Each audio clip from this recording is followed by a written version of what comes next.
کبھی کبھی انسان اپنے ہی ہاتھوں سے دھوکہ کھا جاتا ہے اور اپنی زندگی برباد کر لیتا ہے۔ امی کی ابو کی پسند سے میری شادی ہوئی تھی۔ میں بہت خوش تھی۔ اس گھر کے اندر میرے ساس سسر نہیں تھے، میرے 2 دیور تھے اور میرے ہسبینڈ تھے۔ مالی حالات ان کے بھی اچھے تھے۔ ابو کو اچھا رشتہ مل گیا تھا تو ابو نے ہاں کہہ دی۔ گھر میں کوئی نہ ہونے کی وجہ سے امی بھی بہت خوش تھی۔ اس طرح سے میرا رشتہ کر کے اور بہت جلدی آنن فانن میں تاریخ لے دی گئی۔ میں نے کئی بار امی سے کہا، امی گھر میں کوئی عورت نہیں، میں اکیلی رہوں گی، مجھے ڈر لگتا ہے۔ امی نے کہا کہ نہیں، ڈرنے کی کوئی بات نہیں، بڑی بھابھی بن کے رہو گی، بڑی بہو بنو گی اس گھر کی۔ اور اس طرح سے امی نے مجھے سمجھا دیا اور ساری چیزیں سمجھائی، کس طرح سے رہنا ہے، کیسے کرنا ہے۔ چاچا چاچی تھے ان کے گھر کے اندر، وہ تھوڑے مختصر سے ٹائم کے لیے آئے تھے۔ کوئی کسی کے ہاں زیادہ ٹائم نہیں رکتا آج کے زمانے میں۔ اور بس میری سادگی کے ساتھ میں شادی ہو گئی اور میں اپنی سسرال چلی گئی۔ پہلا دن یا پہلی رات سمجھ لیجیے میرے لیے کوئی خاص نہیں تھا، کیونکہ جہاں ساس نہیں ہوتی وہاں پر کوئی ریتی رواج بھی نہیں کیے جاتے، نند بھی نہیں تھی کوئی۔ سادگی کے ساتھ شادی ہو گئی اور میں اپنے بیڈ روم میں آ کے بیٹھ گئی۔ میرا بیڈ روم بہت پیاری طریقے سے سجایا گیا تھا۔ شاید میرے شوہر کو پھولوں کا بہت زیادہ شوق تھا۔ جب انہوں نے بیڈ روم سجایا تھا تو ہر ایک چیز پہ دھیان دیا گیا تھا۔ میں اپنے آپ کو بہت خوش نصیب سمجھ رہی تھی، کیونکہ اتنا خوبصورت گھر اور اس کے ساتھ اتنا اچھا بیڈ روم سجا ہوا مجھے بہت پیارا لگ رہا تھا۔ میں اپنے ہی خیالوں میں کھوئی ہوئی تھی اور اپنے شوہر کے آنے کی انتظار کر رہی تھی۔ تینوں بھائیوں کے اندر تھوڑا سا بھی فرق نہیں تھا، صرف تھا تو ہائٹ کا، ورنہ تینوں کے ایک ہی ہائٹ کے حساب سے ہر ایک چیز مجھے تو ایسی لگتی تھی جیسے ایک ہی جیسے ہو، ایک ہی سانچے میں ڈھالے گئے ہوں۔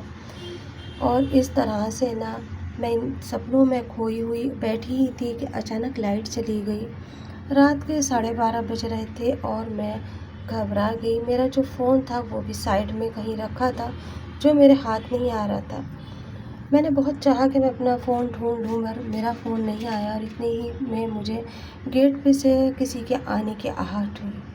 میں سمجھ گئی کہ میرے شوہر ہوں گے اور میرے شوہر اندر آئے ہیں۔ میں نے ہلکے سے پوچھا کون، تو انہوں نے کہا کہ اب بھی بتانا پڑے گا کہ میں کون ہوں۔ میں خاموش ہو گئی اور چپ بیٹھ گئی۔ تھوڑی دیر تلک وہ مجھ سے بات کرتے رہے، مطلب بات بھی اس طرح سے کر رہے تھے کہ میں ان کی آواز نہیں پہچان پا رہی تھی۔ میں نے کہا بھی کہ آپ کی آواز میرے سمجھ میں نہیں آ رہی کہ آپ کیا کہہ رہے ہو، اتنی آہستہ آہستہ بات کیوں کر رہے ہو؟ تو کہنے لگے گھر میں 2 جوان بھائی ہیں میرے، میں نہیں چاہتا کہ میری آواز میرے بھائیوں تلک جائے، اسی لیے میں آہستہ آہستہ بات کر رہا ہوں۔ اور اس طرح سے میرے ہسبینڈ مجھ سے بات کرتے رہے اور پھر ہم دونوں ایک ہو گئے۔ تقریباً 1:30 بجے کے ٹائم پہ اچانک لائٹ آئی اور میں گھبرا کے اٹھ کے بیٹھ گئی۔ جب تک میرے شوہر باہر جا چکے تھے میں تو یہی سوچ رہی تھی کہ میرے شوہر میرے پاس ہیں۔ 1:30 بجے کے بعد میں ایسا لگا جیسے کہ پھر گیٹ کے پاس کسی نے کھٹکھٹاہٹ کی۔ میں نے دیکھا کہ میرے شوہر اچانک ایسے چلے گئے، اور کہاں گئے کیوں گئے کچھ بتایا بھی نہیں۔ بس جیسے ہی لائٹ آئی، لائٹ آتے ہی آنے سے 10 منٹ پہلے وہ باہر نکل گئے۔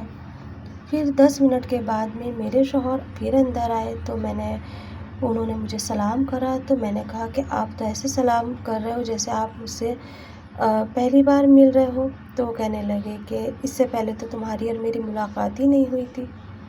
میں بہت حیران تھی کہ آخر ایسے کیا بات ہے جو یہ پھر سے سلام کر رہے ہیں۔ میں نے کہا اس سے پہلے آپ اندر نہیں آئے تھے؟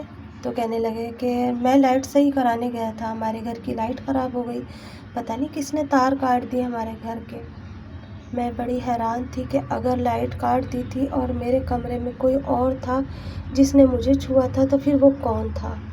سمجھ نہیں پا رہی تھی، کہہ بھی نہیں پا رہی تھی۔ دبے دبے لفظوں میں نے پھر ان سے کہا کہ آپ واقعی میں باہر تھے؟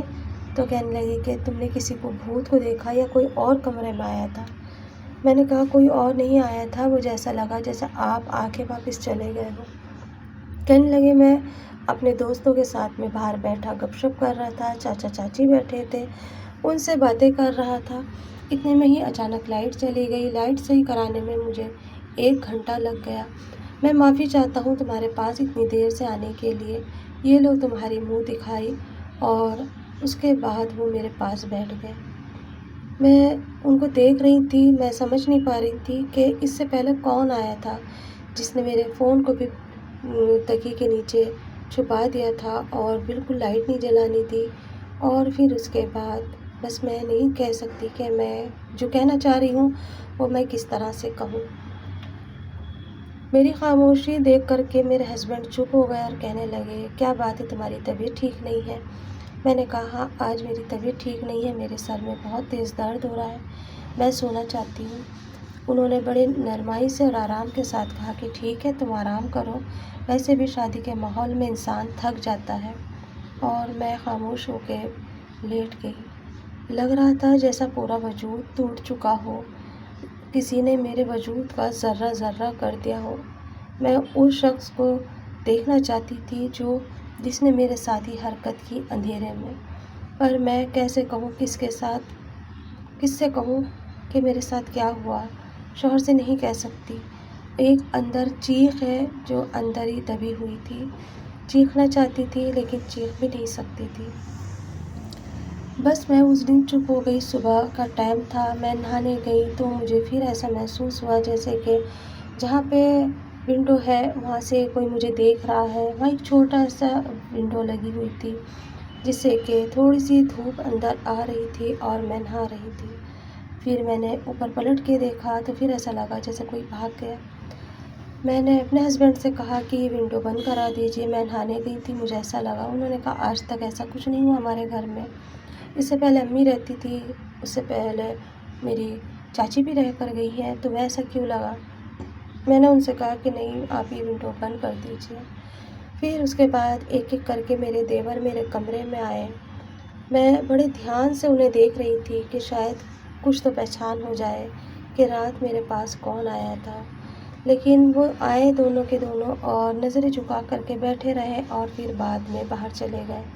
سمجھ نہیں آ رہا تھا کہ کس کو الزام لگاؤں، کس پہ اشارہ دوں کہ ہاں یہی تھا وہ شخص جو میرے پاس رات میں تھا۔ کسی کے ساتھ میں یہ چیزیں شیئر بھی نہیں کر سکتی تھی۔ اس بات کو میں نے اپنے اندر دبا لیا اور میں خاموش ہو گئی۔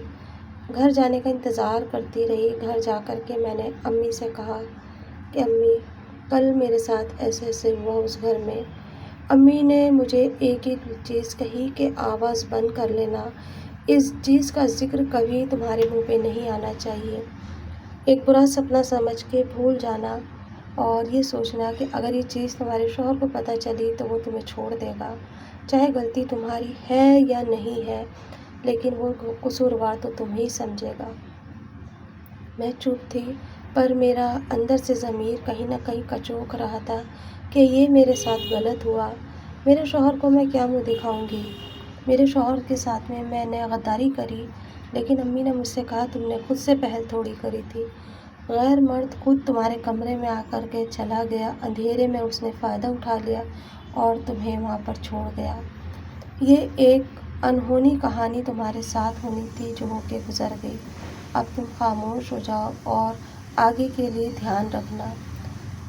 میں اپنے شوہر کے ساتھ غداری نہیں کرنا چاہتی، میں اپنے شوہر کو بتانا چاہتی ہوں، لیکن میرے گھر والوں نے اور سب نے مجھے منع کر دیا۔ سب میں کون، امی ہی کو پتہ ہے، اور امی نے ہی مجھے منع کرا۔ اور یہ چیز میرے ساتھ گزر کے آج 5 سال ہو چکے ہیں، لیکن آج بھی مجھے وہ دہشت، وہ گھبراہٹ ہے، کیونکہ مجھے لگتا ہے کہیں نہ کہیں یہ چیز غلط ہوئی ہے میرے ساتھ اور مجھے اس کے خلاف آواز اٹھانی چاہیے تھی، لیکن آواز کس کے لیے اٹھاؤں؟ کوئی بھی میری نہیں سنے گا۔ مجھے پتہ ہے کہ میری آواز یہیں پر دب کے رہ جائے گی، میرے شوہر کبھی بھی یقین نہیں کریں گے۔ دونوں دیوروں میں سے میں کس پہ شک کروں، مجھے خود کو ہی نہیں سمجھ میں آیا۔ اس رات کا، پہلی رات کا جب ہاتھ میرا پکڑا تھا، نہ تو مجھے وہ دھیان ہے کہ وہ کڑک ہاتھ تھا یا کس طرح سے نرم ہاتھ تھا یا کیا تھا، میں کچھ نہیں سمجھ پائی۔ کہتے ہیں اگر کوئی کسی کو چھوتا ہے تو ہاتھ پکڑنے سے ہی پتہ چل جاتا ہے کہ ہاں کس کا ہاتھ تھا۔ آج تک بھی میں نے نہ ہی تو اپنے دیوروں کا ہاتھ پکڑا، نہ ہی انہوں نے میرا ہاتھ پکڑا۔ میں پہلے سے ہی ڈری ہوئی تھی اور میں چاہتی بھی نہیں تھی کہ وہ احساس مجھے پھر سے ہو۔ میں اپنے شوہر کے ساتھ خوش ہوں، 2 بچے ہیں زندگی میں، لیکن پھر بھی کہیں نہ کہیں دل کے اندر کسک ہے، ایک گھٹن ہے، ایک چیخ ہے جسے میں اندر سے باہر نکالنا چاہتی ہوں اور وہ نہیں نکل سکتی۔ بس اسی طرح سے دم گھونٹ کے رہنا ہی پڑے گا زندگی۔